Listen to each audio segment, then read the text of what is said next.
Тәртіптік кеңестің кезекті отырысында жемқорлық құқық бұзушылық пен мемлекеттік қызметкерлердің ар-намыс кодексін бұзғандарға қатысты 6 мәселе қарастырылды. Заңға қайшы іс-әрекетке барған шенеуніктерге байланысты кеңес мүшелері өз шешімдерін ұсынды.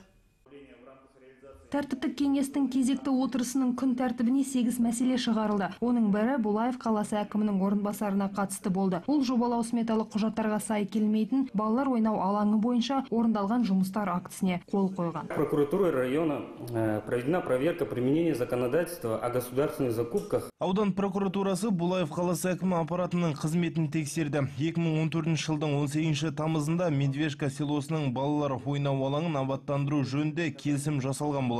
Жалпы сомасы 850 мың теңге. Тәртіптік кеңес мүшелері аудан прокуратурасының қызметінде бірқатар кемшіліктерді анықтады. Істі қарау барысында мамандар жобалау сметалық құжаттарда бұзушылықты анықтау үшін тексеріс тиісті деңгейде орындалмады. Считаю, что в акте отражены недостоверные данные. Значит так, по песочнице она выполнена в соответствии с проектом согласно спецификации. Доска 300 на 40, спецификация указана в погонных метрах, но не в штуках, не в досках. Значит, 6 досок, там шестигранник.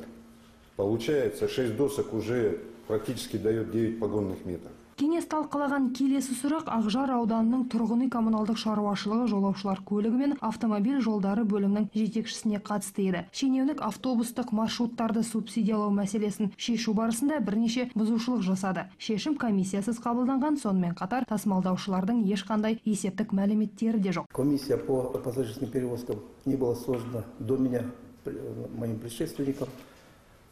Специалист приносила акты, суммы, соответственно, потом я подписывал и отправлял. Отырыс нәтижесінде барлық мәселелерге қатысты шешімдер қабылданып, тиісті ұсыныстар айтылды. Әсел Оразбаева, Евгения Шоль, Қуаныш Қазбеков, Ақпарат.